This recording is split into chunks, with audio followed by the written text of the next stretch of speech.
Hello, hai, Assalamualaikum dan salam sejahtera semua.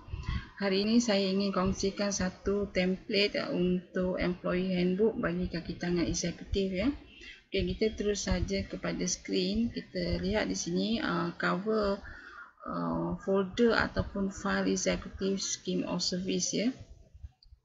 Okey, saya paparkan di sini konten yang ada di dalam executive scheme of service ataupun employee handbook untuk kaki tangan eksekutif ya. Okey, pada item yang pertama ni kita paparkan probation untuk kaki tangan eksekutif. Kebiasaannya probation untuk kaki tangan eksekutif adalah 6 bulan ya untuk disahkan dalam jawatan. Okey, item number 2 is on temporary employees. Bagaimana kita treat temporary employees ya bagi kaki tangan eksekutif. Okey, item number 3 is on promotion. Kita memberitahu tata cara bagaimana promotion akan dilakukan. Okey, keempatnya bagaimana caranya untuk memberi notis ya kepada kaki tangan eksekutif untuk dipindahkan dari satu work session ataupun dari satu jawatan ke jabatan yang lain. Okey, item number 5 is on notice of termination and resignation. Bagi kaki tangan eksekutif, notice of termination after confirmation kebiasaannya 2 bulan dan jika dalam tempoh probation di tempoh untuk memberi notis berhenti kerja ya 1 bulan ataupun gaji in lieu ataupun gaji 1 bulan sebagai gantian ya. Okey, di dalam employee handbook untuk eksekutif juga diberitahu berkaitan dengan working hours bagi syarikat kita. Okey, item number 7 is on callback. Callback ni adalah satu jumlah allowance yang fix ya untuk kaki tangan eksekutif pada ketika beliau dipanggil untuk bekerja. Contohnya untuk pada cuti rehat Sabtu dan Ahad. Sekiranya kaki tangan eksekutif tersebut dipanggil untuk bekerja, maka satu fixed allowance akan diberi kepada beliau. Contohnya sekali dipanggil semula untuk bekerja ya, diberi allowance sebanyak RM200. Okey. Untuk outstation allowance ya. Okey, di sini outstation allowance ada sedikit typo ya. Outstation allowance ini adalah bagaimana kita memberi allowance untuk kaki tangan eksekutif pada ketika mereka melakukan tugas-tugas di luar kawasan dan diberitahu juga berapa kilometer keluar daripada kawasan syarikat yang baru dikira sebagai melakukan tugasan outstation ya. Okey, item number 9 is on mileage claim. Kita juga beritahu bagaimana kaki tangan eksekutif boleh membuat tuntutan sekiranya mereka menggunakan kenderaan sendiri ya untuk melakukan kerja-kerja di luar syarikat. Item number 10 is on annual leave. Diberitahu berapa jumlah annual leave ketika tempoh probation ataupun seterusnya. Sekiranya bekerja dalam tempoh below 1 year ada jumlah tertentu, above 1 year until 2 years ada jumlah tertentu. Kelayakan annual leave juga akan diberitahu di dalam employee handbook. Item number 11 is on compassionate leave. Compassionate leave ini adalah cuti ihsan ya.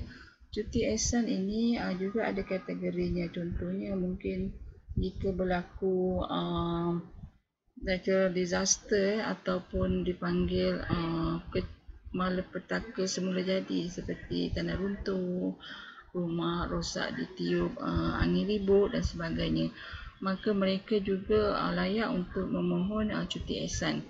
Okey, nombor 12 on maternity leave, cuti bersalin ya. Cuti bersalin juga diberitahu di dalam employee handbook berapakah jumlah kelayakan yang mereka entitled ya, bagi kaki tangan wanita. Sekarang ini ada condition yang baru ya bagi kaki tangan wanita. iaitu maternity leave selama 90 hari ya, selama 3 bulan. Kalau dulu 2 bulan saja. Jadi entitlement ini berubah mengikut akta yang telah di-enforce oleh pihak kerajaan ya. Okay, item number 13 is on medical leave. Medical leave ini ataupun dikatakan juga MC ya, di mana selalu kita panggil MC. Sebenarnya MC itu adalah medical certificate. Yang kita panggil cuti itu dipanggil cuti medical atas alasan perubatan ya, di mana anda tidak fit untuk bekerja. So untuk memohon medical leave ni juga ada kelayakan tertentu ya untuk 1 tahun. Contohnya dalam 1 tahun anda hanya dibenarkan mengambil medical leave adalah 14 hari ya. Medical leave ini layak diberi dengan adanya medical certificate daripada panel-panel klinik syarikat ya. Okay, item number 14 is on prolonged illness. Prolonged illness ini adalah sakit yang berpanjangan. So, pihak syarikat juga ada memperuntukkan faedah prolonged illness, cuti untuk pesakit yang mengalami sakit yang lama ya. Contohnya sakit demam denggi, mengambil masa mungkin 2 minggu dan lebih, atau sakit kerana kemalangan ya. Jadi mereka juga diberitahu berapakah tempoh lama prolonged illness yang diberi kelayakan cuti bergaji, dan tempoh keberapa pula diberitahu cuti separuh gaji dan seterusnya. Tempoh yang ketiga adalah cuti sakit yang berpanjangan tanpa gaji ya. Okay, item number 15 is on gazetted public holiday. Public holiday di Malaysia ada jenis-jenis yang wajib diambil untuk cuti ya. Jadi contohnya kalau tak silap saya, public holiday yang wajib cuma di bawah lingkungan 10 saja ya. Antaranya cuti Tahun Baru Cina, cuti Hari Raya Aidilfitri, cuti Hari Raya Aidiladha, cuti Thaipusam, cuti 1 Mei. Itu di antaranya yang wajib. Ada juga cuti yang tidak wajib diambil, contohnya cuti Hari Gawai dan sebagainya. Okay, number 16 is on study leave. Kita juga memberitahu berkaitan dengan study leave. Jika syarikat anda memberi cuti untuk study leave juga, kita boleh define di dalam employee handbook untuk eksekutif. Ini di mana mungkin pada fasa pertama mereka diberi gaji penuh, fasa kedua diberi separuh gaji, dan fasa ketiga cuti study tanpa gaji ya. Tetapi beliau masih lagi sebagai permanent staff syarikat kita. Okay, item number 70 on pilgrimage and such like leave. Maksudnya di sini cuti mengerjakan haji ataupun yang berkaitan dengannya. Kita juga beritahu di dalam employee handbook untuk eksekutif ini berapakah kelayakan mereka sekiranya mereka ingin mengerjakan haji ataupun umrah. Okay, number 18 number 18 is on medical benefit. Medical benefit ini diberitahu jenis-jenis yang mereka layak.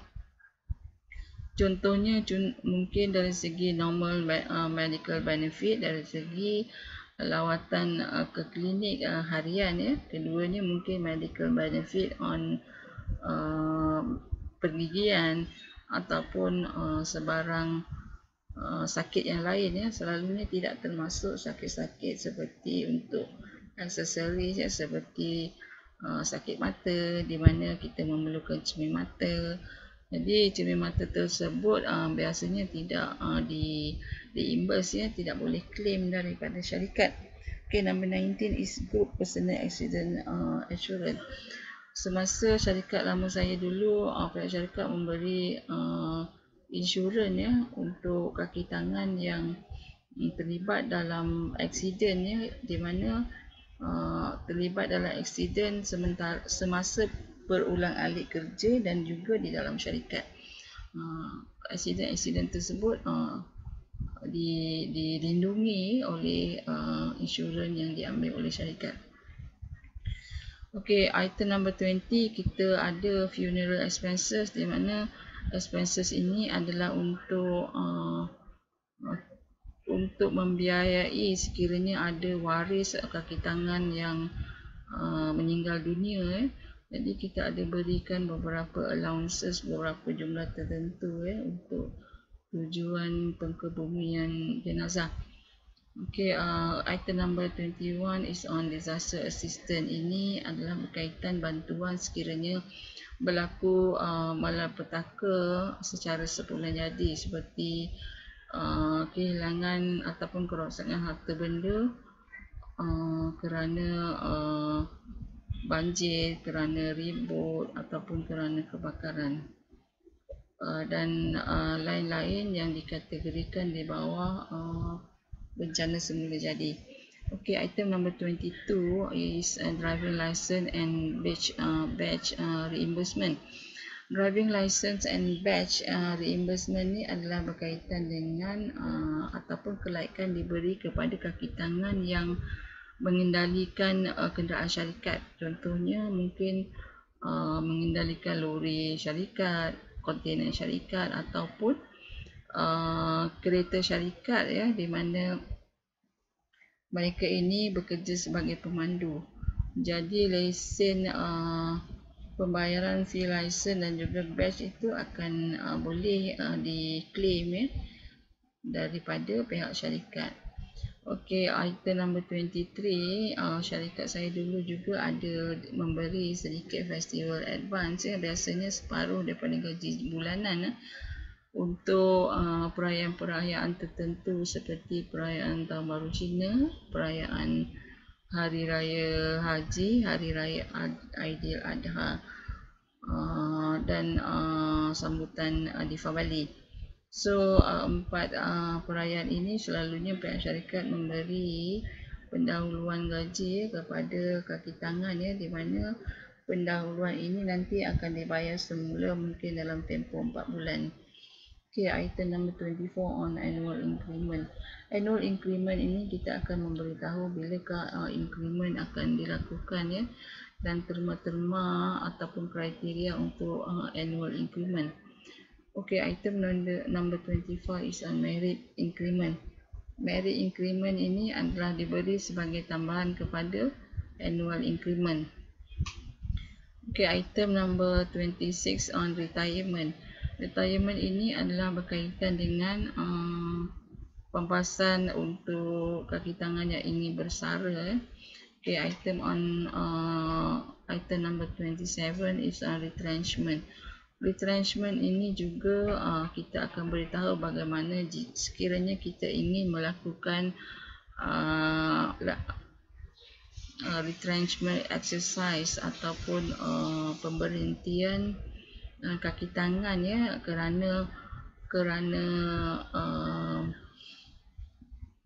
kerana masalah-masalah syarikat, contohnya is due to kurangnya permintaan ataupun masalah mesin di dalam production ataupun kerana kurangnya keuntungan syarikat dan sebagainya.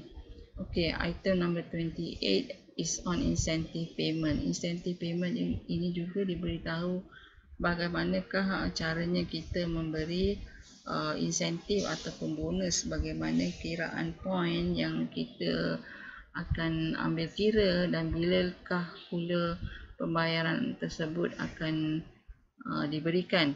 Okey, item yang terakhir ini adalah berkaitan dengan grades dan salary scale. Di dalam employee handbook juga kita akan paparkan grade dan scale gaji minima dan maksima. Itu saja yang kita ada di dalam employee handbook dari segi komitmen syarikat kepada kaki tangan eksekutif. Okey, sekarang ini kita pergi kepada konten yang sebenar di dalam Employee Handbook untuk. Okey, ini adalah konten sebenar yang ada di dalam template Employee Handbook untuk eksekutif ya, di mana template ini juga anda boleh perolehi dalam package HR manual yang saya telah bangunkan. Jika anda ingin memilikinya, anda boleh pergi kepada link di blog saya dan anda boleh melihat bagaimanakah cara anda mendapatkan template-template ini ya. Okey, item yang pertama seperti yang saya beritahu adalah on probation, iaitu tempoh percubaan. Okey, anda boleh lihat paparan di sini ya, di mana tempoh percubaan adalah dalam tempoh 6 bulan dan mungkin boleh ditambah lagi ya selama 3 bulan atas keputusan yang dibuat oleh management. Dan bagi kami, eksekutif grade M1 ni adalah eksekutif grade bawah sekali ya, mereka akan menerima satu increment setelah disahkan dalam jawatan. Okey. Temporary employees juga kita akan ambil sekiranya untuk bergantikan kaki tangan eksekutif yang mengambil cuti kerana sakit berpanjangan, cuti bersalin ataupun cuti panjang atas sebab-sebab tertentu yang diluluskan oleh pihak syarikat. Okey, dari segi promotion ya, kita juga beritahu bagaimana kita melakukan promotion untuk kaki tangan eksekutif. Ini adalah antara cara-caranya ya, diberitahu di dalam Employee Handbook. Okay, item number 4 on transfer juga diberitahu bagaimana pihak employee juga adalah subject to transfer from one workstation ataupun location kepada another location mengikut keperluan operasi syarikat ya. Okey, dari segi item number 5, notice of termination and resignation. Okey, ini saya dah beritahu, contohnya dalam probation period mereka boleh memberi notis 1 bulan ataupun gaji ya sebagai gantian. Untuk confirm employees haruslah ataupun mestilah memberi 2 bulan notis ataupun gaji in lieu ataupun gaji sebagai gantian kepada notis tersebut ya. Dan notis ini juga boleh di offset dengan annual leave yang mereka ada ya. Okay, item number 6 on hours of work. Kita dahulu mempunyai tempoh kerja selama 42.5 jam di mana kami dulu bekerja 8 pagi sehingga 5.30 dan di antaranya kita mempunyai 2 rehat dan 1 waktu makan tengah hari ya, dan kami tidak bekerja pada Sabtu dan Ahad. Okay, ini adalah antara working hours di mana mereka juga ada terlibat dengan kerja-kerja shift ya. Okay, seterusnya callback, di mana di sini mereka akan dibayar minimum of 4 hours pada gaji biasa, ordinary rate of pay. Okey, outstation allowances juga akan diberi kepada mereka sekiranya melakukan kerja-kerja di luar kawasan syarikat ya. Dan sekiranya mereka dikenaki untuk berada di luar kawasan dalam tempoh lebih daripada 1 hari dan bermalam, maka tempat mereka bermalam juga akan diberi allowance kepada maksimum. Ini RM70 ini adalah rate saya dulu pada tahun 1998 ya. So sekarang mungkin rate ni dah berubah mungkin dalam 190 per night tanpa receipt. Okay, kalau berisit mungkin boleh claim sehingga mungkin per night RM220 ya. Ini cadangan saya saja. Okey, di sini juga ada allowances yang diberi RM25. Ini rate yang dahulu anda boleh ubah di mana anda boleh edit jumlah-jumlah ini, kerana saya akan beri kepada anda template dalam Word document Microsoft Word document, di mana semua item boleh diedit. Okey, ini adalah mileage claim, annual leave. Ini yang saya beritahu, kurang daripada 2 tahun mendapat 15 hari, lebih daripada 2 tahun 17 hari.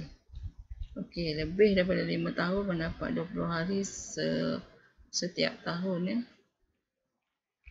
Okey, seterusnya compassionate leave ataupun cuti ihsan Okey, untuk kelahiran anak juga ada diberi cuti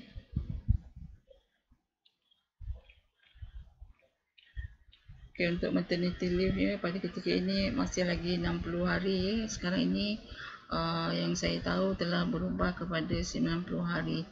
Jadi anda boleh tukar item-item ataupun kelayakan ini kepada 90 hari. Okay, untuk medical leave juga ada diberitahu berapa kekelakan mereka jika bekerja below 2 years, above 2 years dan above 5 years.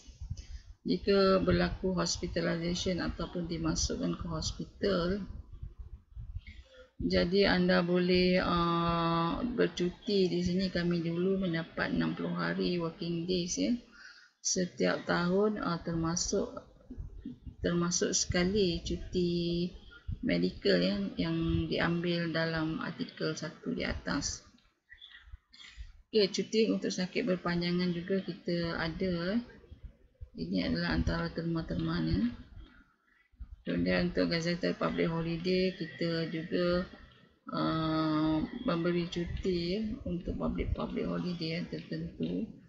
Study leave juga ada cuti untuk mengerjakan haji dan juga cuti-cuti yang berkaitan juga ada Okay, ini ada sikit typo. Okay, on medical benefit kita pun ada memberi medical benefit di mana jenis-jenis medical benefit yang bagaimana yang company akan mengeluarkan ataupun membayar kos tersebut Dekat sini company tidak membayar kos-kos berkaitan dengan ini yang saya katakan accessories berkaitan accessories Contohnya kalau gigi itu nak buat crowning, nak tambah mencantikkan gigi, memutihkan gigi, yang tu tak termasuk dalam claim yang boleh diminta kepada syarikat Okey, seterusnya group personal accident, di mana kami ada menyediakan group personal accident. Tapi jikalau syarikat anda tidak ada memberi group personal accident, jadi anda delete je item ni Kemudian kita ada funeral expenses untuk jika berlaku kematian kepada waris-waris. Ini adalah antara bayaran yang kita akan beri ataupun pampasan yang akan diberi kepada waris pekerja. Okey, disaster assistance ni adalah berkaitan dengan bantuan untuk malapetaka semula jadi Ini malapetaka ini melibatkan harta mereka musnah Ini pun ada dikategorikan jika 100% musnah RM300, 50% musnah RM200 dan jika kurang daripada 50% satu benda musnah diberi RM100. Okay, driver license dan batch reimbursement ni adalah untuk kaki tangan yang terlibat mengendalikan kenderaan syarikat. Okay, item number 23 on festival advance, ini adalah pendahuluan yang kita beri kepada kaki tangan untuk menyambut perayaan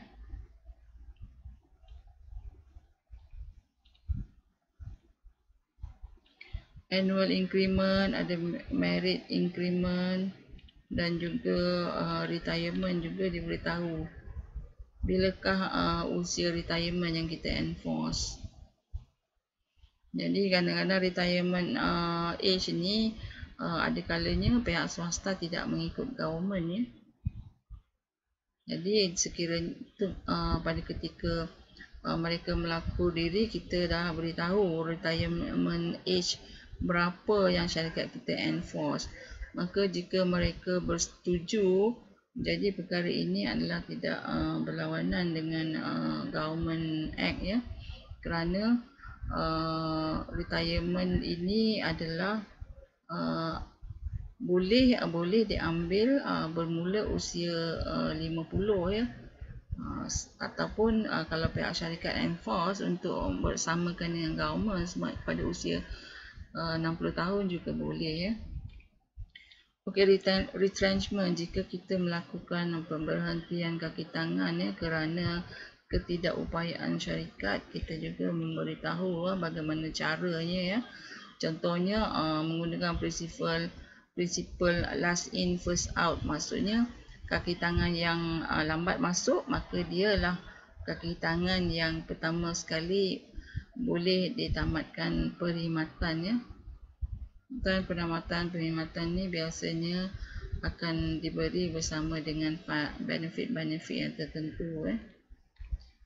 Okey, insentif payment juga akan diberitahu caranya, bagaimana kita memberi bonus ya, dan bagaimana bonus-bonus ini tidak akan dibayar kepada employee yang terlibat dengan salah laku ataupun kepada kaki tangan yang berhenti tidak memberi notis ya, ataupun berhenti kerana untuk mengelak penamatan perkhidmatan oleh syarikat. Mungkin kerana ada salah-salah laku yang masih lagi dalam perbincangan syarikat ya, dan sekiranya ia resign, maka mereka juga tidak entitled untuk bayaran bonus ya. Okey, item number 29 is on grades and salary scale. Okey, di sini juga kita ada lampirkan salary grade dan scale ya. Okey, ini adalah contoh grade-grade di dalam syarikat ya. Di mana contoh ini sebenarnya tidak mencerminkan syarikat lama saya dahulu ya. Saya melakukan grade ini adalah berdasarkan pengalaman saya bekerja dan perbincangan saya dengan kawan-kawan ya. Okey, ini adalah merupakan cadangan salary grade yang ada di dalam executive level ya. Okey, ini sahaja terma-terma di dalam employee executive handbook ya. Sebenarnya di dalam handbook ini terdapat lagi item-item lain yang kita kena masukkan di dalamnya ya. Okey, antaranya adalah secara ringkas ya, sekiranya anda ingin melakukan handbook selain daripada terma-terma ataupun benefit-benefit tadi, sebenarnya konten di dalam employee handbook itu meliputi banyak perkara ya. Antaranya adalah eksekutif ini ya. Okey, apakah konten yang dicadangkan yang kita akan masukkan di dalam employee handbook? Okey, pertamanya dari segi company policies, procedure, benefit, pengharapan syarikat ya terhadap kontrak yang kita telah buat antara kaki tangan dan syarikat, dan juga apakah dia tingkah laku ataupun kepakaran atau kualiti yang sewajarnya yang kita mahukan daripada kaki tangan kita ya. Okey, antara item-item yang dicadangkan ada di dalam handbook antaranya adalah welcome message daripada presiden ataupun CEO syarikat, sejarah syarikat, vision, mission, values, overall goals dan company's commitment towards employees ya, dan juga code of conduct dan our business ethics. Okey, okey, dari segi introduction and purpose of the employee handbook ya. Kita boleh ceritakan di dalam buku tersebut. Contohnya di sini kita boleh bagi introduction, mengatakan bahawa buku panduan syarikat ini masukkan nama syarikat anda. Selanjutnya disebut sebagai nama syarikat anda ataupun disebut juga syarikat, menetapkan dasar, prosedur, faedah dan keadaan kerja yang akan diikuti oleh semua pekerja sebagai tata cara pekerjaan pekerja-pekerja di syarikat. Okay, ini boleh dimasukkan under introduction dan purpose of the handbook. Okey, dari segi welcome message untuk daripada majikan ya, kita boleh masukkan beberapa kata aluan seperti dengan sukacitanya saya mengalu-alukan anda ke nama syarikat. Matlamat kami adalah untuk membina perkongsian yang kuat berdasarkan kepercayaan, memastikan keselamatan, kebolehpercayaan dan kecekapan dengan pemikiran untuk membangunkan kekitangan yang fokus ya, untuk sama-sama berkongsi, mengemling tenaga dan pemikiran dengan pihak pengurusan. Okay, saya berkomitmen untuk sama-sama berkongsi keuntungan dan kebaikan syarikat bersama-sama anda. Saya akan sentiasa prihatin untuk sentiasa memenuhi keperluan pembangunan modal insan seiring dengan keperluan teknologi dan keupayaan syarikat.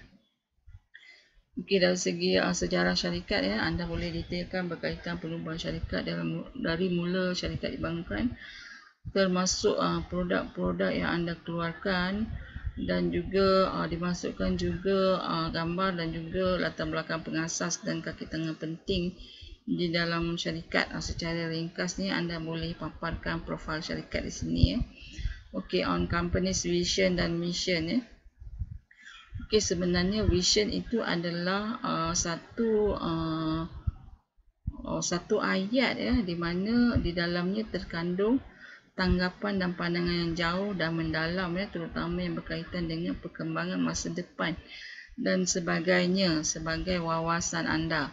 Di mana mission pula merupakan apa yang syarikat mesti buat untuk mencapai matlamat di atas, untuk mencapai misi di atas. Maksudnya apakah perkara-perkara ataupun tindak-tindakan yang menyokong untuk mencapai matlamat di atas, iaitu tugas khusus yang dipertanggungjawabkan kepada atau yang akan dilakukan oleh seseorang atau sesuatu kumpulan.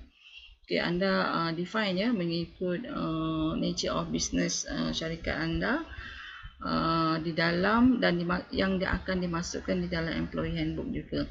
Okay, on company's values ni mungkin di dalam tu juga anda memberi kata-kata pematuhan kepada nilai-nilai moral dan prinsip etika yang kukuh.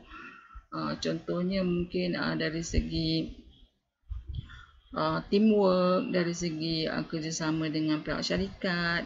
Okey, antaranya iaitu integriti ya, berkaitan dengan pematuhan kepada nilai-nilai moral dan prinsip etika yang kukuh. Keduanya dari segi sinergi ini menanamkan semangat berpasukan, kebersamaan dan sebagainya. Kemudian dimasukkan juga etika-etika untuk mencapai kecemerlangan, iaitu pencapaian dan penyampaian tinggi yang akan menghasilkan kejayaan gemilang dalam semua aspek. Kita juga memasukkan kata-kata atau ayat-ayat untuk mengajak mereka ya melakukan kerja-kerja untuk memenuhi keberkesanan melalui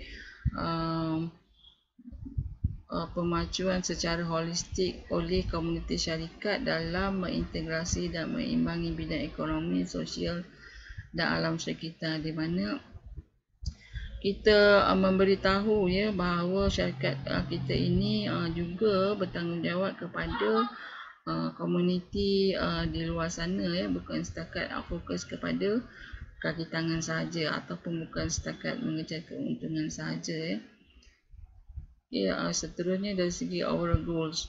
Overall goals ni juga anda boleh masukkan matlamat keseluruhan syarikat ya. Okay, antaranya objektif strategi yang ditetapkan oleh syarikat untuk menggariskan hasil yang diharapkan dan membimbing usaha pekerja. Kita boleh beritahu ya Kita committed untuk memperbaiki metod kerja, mengambil tahu kesihatan kaki tangan. Kita juga akan enforce latihan berkala dan kita sentiasa akan prihatin untuk memberi pampasan yang terbaik untuk kaki tangan. Dan kita juga akan cuba meningkatkan aktiviti Be Kind kepada kaki tangan. Aktiviti Be Kind ini merupakan mungkin penghargaan Employee of the Year, Employee of the Month, ucapan hari jadi, ucapan kelahiran anak dan sebagainya. Okey, seterusnya komitmen kepada employees. Komitmen kepada employees ini kita beritahu juga kita sentiasa berkomitmen untuk memberikan yang terbaik kepada mereka, dan antaranya adalah kita lampirkan ya yang terma-terma skim of service dan juga pampasan yang saya telah bagi penerangan tadi ya. Okey, seterusnya berkaitan Code of Conduct and Business Ethics. Okey, Code of Conduct and Business Ethics ni kita kena memberitahu bahawa etika-etika syarikat kita apa ya sebenarnya. Di mana secara dasarnya Code of Conduct and Business Ethics ini adalah berkaitan sekumpulan peraturan yang menghuraikan tanggungjawab dan amalan yang betul oleh kaki tangan syarikat terhadap syarikat selaras dengan etika syarikat.